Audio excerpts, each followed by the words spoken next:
Di hutan belantara di Amerika, ibu dan anak sedang menghadapi bahaya. Marianne, kasih saya lihat surat itu. Tidak sekarang.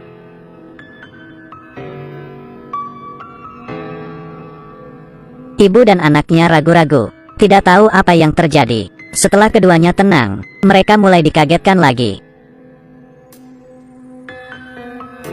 Ya Tuhan. Keduanya sekarang mengerti. Petura karena penasaran berlari dan cek. Ibu menelepon 911. Di sini putranya sadar. Di dalam pesawat ada satu orang. Api mulai membesar. Tidak bisa menunggu. Ia memutuskan untuk membantu. Saat itu, ia dilindungi oleh Tuhan. Dengan lancar menolong orang itu. Tantangan ketiga ada lagi. Setelah menolong, orang tersebut bicara. Dirinya adalah tentara nomor 1 di Perang Dunia II. Pergi ke Myanmar untuk melakukan tugas. Tapi tiba-tiba jatuh karena suatu alasan. Anak itu beritahu prajurit, ini bukan Myanmar, ini Amerika. Tentara tidak percaya. Dengan percaya diri bilang ini Myanmar. Terus menunjuk. Suara ia semakin mengecil dan bengong. Melihat tong air tertulis Dayton. Dayton adalah tempat tentara dibesarkan. Ia tidak bisa menerima kenyataan. Kebingungan. Gambar mulai berjalan ke arah situasi warna langit. Masalahnya ada di sini. Di kantor polisi. Setelah membahas, wanita itu adalah ibu tiri dari anak itu. Polisi akan menempatkan tentara ke dalam tempat gangguan mental. Anak itu tidak tahan. Diam-diam melihat tentara. Ia bertanya asal-usul tentara itu dan beritahu tentang dirinya akan dikurung. Tentara tidak mengerti keadaannya. Dengan tergesa-gesa menanggapi anak itu. Dengan cepat, tentara menyadari kesalahannya. Kasih anak itu permen. Dari pemberian istrinya, anak itu senang setelah dapat permen. Keduanya jadi teman. Tapi saat itu, polisi datang. Pintu dikunci, menahan pintu, dan beritahu anak itu, kantor polisi A adalah temannya, yang bisa beritahu identitasnya. Lalu, tentara buka pintu, memberi harapan ke anak itu. Setelah itu, ibu melanjutkan bicara tentang rencana mereka, menghadiri makan malam di rumah bibi. Di jalan, anak itu bilang tentara minta bantuannya untuk cari polisi A. Ibu menjawab tentara itu gila, dan terus melanjutkan ke rumah bibi. Ang itu mengeluarkan permen, dan ia sudah mengecek. Permen ini dibuat 30 tahun lalu. Mungkin tentara itu benar. Ibu tidak percaya. Anak itu berkata, siapa tahu ia adalah keluarga. Kita tidak bisa membiarkannya sendiri. Kejadian aneh. Kalimat itu menyentuh hati ibu. Mobil berhenti, dan putar arah. Setuju minta bantuan ke polisi A.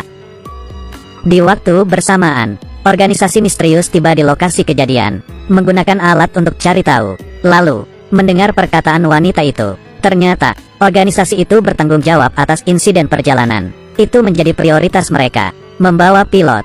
Apa yang akan mereka lakukan ke pilot, menjadi sebuah misterius. Kita lanjut ke cerita. Sisi lain, sampai di kantor polisi. Masuk ke dalam. Halo, saya mau cari polisi A. Polisi A, di sini tidak ada polisi A. Kalau dulu, saya di sini sudah lama, tidak pernah ada. Putranya kecewa. Ia mulai berjalan ke arah lemari. Di dalam lemari, seorang foto hitam putih menarik perhatiannya. Bagaimana ia ambil? Ia berpikir, buka kaca, dan ambil bola polisi. Sengaja menjatuhkannya. Saat polisi ambil, anak itu bergegas, mengambil foto itu ke dalam jaketnya.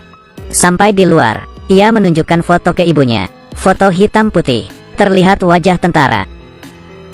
Saat itu, ia merasa ada keanehan. Ia melihat ada organisasi rahasia datang untuk mencari dia. Tentara itu tidak dikenal, jadi mencoba kabur. Ia ingin pulang mencari istrinya. Ia menyuntik dan ganti baju suster. Setelah ganti baju, ia kabur, mencuri mobil.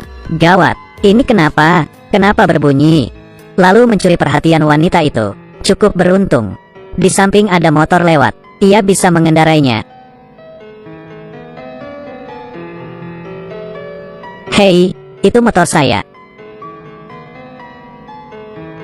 Sisi lain, ibu tidak percaya dengan tentara, menganggap foto itu hanya kebetulan mirip. Ia datang ke pom bensin. Ibu isi bensin, lanjut ke rumah bibi. Saat itu, putranya buka surat. Isinya membuat anak itu sedih. Ia akan pindah sekolah. Ternyata, alasan ibu ingin segera ke rumah bibi, karena ingin dirinya tinggal di sana. Ia pun keluar dari mobil, dan berkata, kamu ingin melepaskan saya. Ibu tidak jujur, menelan dalam hati. Ia mencintai putranya, tapi tidak berdaya. Ia takut sendiri, tidak mampu menjadi seorang ayah, tidak bisa mengajarkan anaknya. Putranya tahu, ia kembali ke mobil dan menangis. Keduanya saling memandang. Semua tidak akan ada masalah. Bibi bisa merawat kamu. Ini yang terpenting. Tapi siapa yang akan jaga kamu? Saya tahu malam kamu tidak bisa tidur, terus dengar kamu nangis. Tanggung jawab kamu bukan menjaga aku. Marianne, hati-hati. Ya Tuhan, kamu tidak apa-apa. Sangat kebetulan. Putranya anggap ini rencana Tuhan. Kita harus bantu tentara. Ibu tergerak hatinya. Baik, kita mau kemana? Saya mau pulang. Cari istrinya. Saya tidak mau dia sedih lihat kondisi saya. Dengan memorinya, ia pergi ke arah rumahnya. Perubahannya tidak kecil, tapi bisa menemukan rumahnya. Tentara berteriak istrinya. Ada jawaban, tapi bukan istrinya. Wanita itu tanya, kamu mau apa? Ia pulang ke rumah. Kamu istri saya. Wanita ketawa.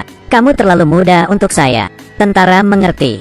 Ia masuk ke dalam rumah orang asing. Ia melihat tembok. Banyak foto istrinya. Istrinya di dalam foto ketawa dengan senang. Tentara nangis. Foto pria di dalam itu bukan dia. Ia menerima kenyataan. Dengan sedih keluar. Ibu antara percaya dan tidak. Ia mencari nama tentara itu. Kemudian, terlihat nama tentara. Ia melihat data tentara. Ternyata benar keberadaan orang itu. Ia sedang dalam misi di Myanmar, tapi terbunuh. Keduanya ragu untuk beritahu kejadian itu ke tentara. Organisasi rahasia itu datang, mulai mengepung. Ternyata, tentara itu lewat celah di langit, masuk ke dunia sekarang. Kalau tentara tidak dikembalikan, akan terjadi gempa bumi. Agar bisa mengembalikan tentara, mereka bohong. Bilang kalau kembali, ia akan bertemu dengan istrinya. Anak itu tidak tega tentara akan dilukai lagi. Ia pun keluar, dan beritahu kejadian asli ke tentara. Ia tidak terima, dan bergegas pergi. Keduanya bersembunyi di depan sungai. Di sini, satu yang dibuang oleh ibunya, satu yang dilupakan istrinya, mengalami hal yang sama. Keduanya mengatakan isi hatinya. Tentara tidak mengetahui kematian dirinya. Ia pun tahu istrinya sudah menikah dengan orang lain.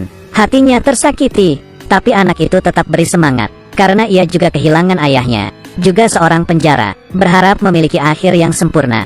Bahas ayah, ia pun terpikir, pakaian pelindung yang ayahnya sebutkan. Betul, tentara bisa memakai baju pelindung dan kembali. Jadi ada kesempatan mengubah takdir. Tentara tidak percaya, anak ini pintar. Saat organisasi menemukan mereka, tentara memberikan ide anak itu. Ia ingin memakai baju pelindung dan senjata kembali. Permintaannya ditolak oleh organisasi itu. Ternyata, organisasi dalam insiden perjalanan sebelumnya coba mengubah masa lalu. Tapi mereka sadar, jika orang itu tidak kembali, maksa semua makhluk dalam jarak 10 meter akan punah. Setelah tentara tahu kebenaran, ia menerima takdir. Lalu, ibu beritahu cerita tentang organisasi. Setelah dia mati, mereka menemukan keberadaan retakan menjadi penyebab. Setiap orang yang datang, semua memiliki keinginan kuat yang belum selesai. Retakan berlangsung selama 11 jam. 11 jam ini untuk melewati orang. Setelah mendengar, anak itu mengerti. Kamu harus bertemu dia.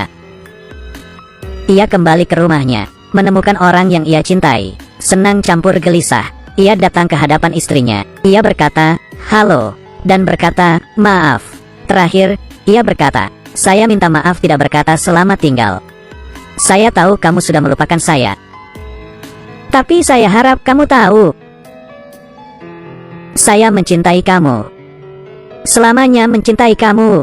Istrinya terharu dan menangis. Ia ingin berkata banyak, tapi waktu tidak bisa menunggu. Tentara pergi. Istrinya menghentikan tentara. Ia membuka kalung di lehernya. Di dalamnya ada foto tentara. Liontin ini adalah tanda cinta keduanya. Tentara senang dan menangis. Ia buat permintaan terakhir untuk menari tarian yang sering mereka tari. Istrinya sedikit malu dengan momen berpuluh tahun lalu. Saya tidak bisa menari lagi. Tidak apa-apa, saya bantu kamu tanpa ada pesan. Berakhir dengan bahagia. Pagi itu, ibu dan anak menyetir di jalan. Tujuannya sekarang bukan ke rumah bibi, tapi ke tempat tinggal baru di California. Lalu, anak itu lihat ke langit. Ia tahu, di sana ada dua pria sedang senyum dengannya.